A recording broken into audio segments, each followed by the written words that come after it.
এখানে কি নাটক চলছে নীল? অবনী বলল, আমার ডিজাইন চুরি করেছে। স্টার গ্রুপের চেয়ারম্যান আমার ডিজাইনটাই সিলেক্ট করেছেন। তাহলে নীল কিভাবে আমার ডিজাইন নিজের বলে দাবি করে? আমার জায়গায় সে কিভাবে ডিজাইন ডিরেক্টর হলো? আমি এই সত্যটা অভিনবজিকে বলবই। গায়ত্রী দেবী অবনীর কথা শুনে রেগে উঠলেন। তিনি অবনীর হাত জোরে চেপে ধরে অফিসের বাইরে টেনে নিয়ে গেলেন। নীল আর সানায়া অবনীর এই অবস্থা দেখে মজা পেতে লাগল। গায়ত্রী দেবী ঠান্ডা গলায় বললেন, আমি বললাম না অবতার কোম্পানির চেয়ারম্যানের সামনে আমার কোনো ঝামেলা চাই না। তুমি যদি তোমার আবেগ কন্ট্রোল করতে না পারো তাহলে এখান থেকে চলে যাও। যেভাবে তোমার স্বামী বিনা পরিশ্রমে খায় তুমিও তাই করো। তোমার ডিজাইনের বদলে তোমাকে বেতন আর বোনাস বিনা কাজে দিয়ে দেব, কিন্তু তুমি আমার কোম্পানির মুখ নও। চলে যাও এখান থেকে। এই কথা বলেই গায়ত্রী দেবী জোরে অবনীকে ধাক্কা দিলেন। অবনী ভারসাম্য হারিয়ে মাটিতে পড়ে যাচ্ছিল। অফিসের সবাই এই দৃশ্যটা দেখছিল। নীল আর সানায়া এমন হাসছিল যেন লটারিতে জিতেছে। কিন্তু অবনী মাটিতে পড়ার আগেই গৌতম তাকে ধরে ফেলে এবং রাগে গায়ত্রী দেবীর দিকে তীক্ষ্ণ দৃষ্টিতে তাকায়। গৌতম অবনীর চোখে জল আর লজ্জা দেখে আগুনের মতো ক্রুদ্ধ হয়ে ওঠে। তার ইচ্ছে হলে এখনই সে আগরওয়াল গ্রুপের পুরো বিল্ডিং মাটির সঙ্গে মিশিয়ে দিত, কিন্তু গায়ত্রী দেবীর অহংকারের সঙ্গে কিছু করার আগেই অবনী গৌতমকে থামিয়ে বলে, আমাকে এখনই বাড়ি নিয়ে চলো, মাথাটা ব্যথা করছে। গৌতম যদিও গায়ত্রী দেবীকে শিক্ষা না দিয়ে যেতে চায়নি, তবুও অবনীর কষ্ট তার পক্ষে দেখা যাচ্ছিল না। সে অবনীকে গাড়িতে বসিয়ে বাড়ি নিয়ে যায়। যাওয়ার সময় সে গায়ত্রী দেবী ও নীলের মুখে একরকমের স্বস্তির হাসি দেখে আর মনে মনে প্রতিজ্ঞা করে, যেভাবে আজ অবনীকে সবার সামনে অপমান করা হলো, ঠিক তেমনই অপমান আমি গায়ত্রী দেবী আর নীল দুজনেরই করব। গাড়ি চালাতে চালাতে গৌতম অবনীর ছড়িয়ে পড়া চুলের ফাঁকে তার চোখের জল লক্ষ্য করে। অবনী, কি হয়েছে? দাদি এমন কেন করলেন? দাদিশা শব্দটা শুনেই অবনী হাউমাউ করে কেঁদে ওঠে। দাদিশা আমার তৈরি করা ডিজাইনটা আজ নীলকে দিয়ে দিলেন। আমি আজ নিজের চোখে দেখলাম যে ডিজাইনটা সিলেক্ট হয়েছে ওটা আমার, আর এখনও ডিজাইনটার উপর আমার নামের জায়গায় নীলের নাম লেখা ছিল।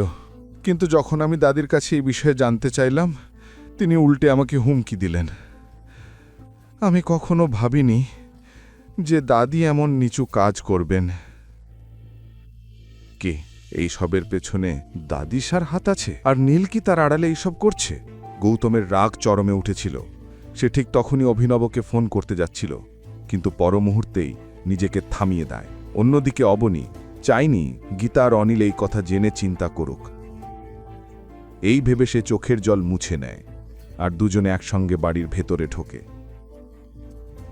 গৌতম, মা বাবা যেন কিছু টের না পায়। ঠিক আছে, তোমার মতোই হবে। তুমি যাও রান্নাঘরে, আমি একটু একা থাকতে চাই। গৌতম অবনীর ক্লান্ত চোখের দিকে তাকায় আর তারপর রান্নাঘরের দিকে চলে যায়। রান্নাঘরে পৌঁছেই সে অভিনব গুপ্তাকে ফোন করে। জি স্যার, কেমন মনে করলেন? আজ কি আপনার গায়ত্রী দেবীর সঙ্গে কোনো প্রজেক্ট নিয়ে মিটিং হয়েছিল? হ্যাঁ স্যার, আমি সেখান থেকেই এখন ফিরলাম। আমাদের নতুন শপিং মলের প্রজেক্ট নিয়ে মিটিং ছিল। সবচেয়ে আশ্চর্যের বিষয়, ওদের পরিবারেরই কেউ একজন নীলের ডিজাইন সিলেক্ট হয়েছে। আমি নিজে সেই ডিজাইন দেখেছি, অসাধারণ কাজ।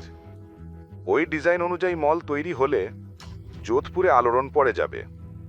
অভিনব হাসি মুখে কথাটা শেষ করল, কিন্তু অন্য প্রান্তে গৌতমের কোনো উত্তর আসলো না। ফোনের নীরবতায় অভিনবের শরীর ঘামে ভিজে গেল। স্যার, কি হয়েছে? আমি কি কোনো ভুল করেছি?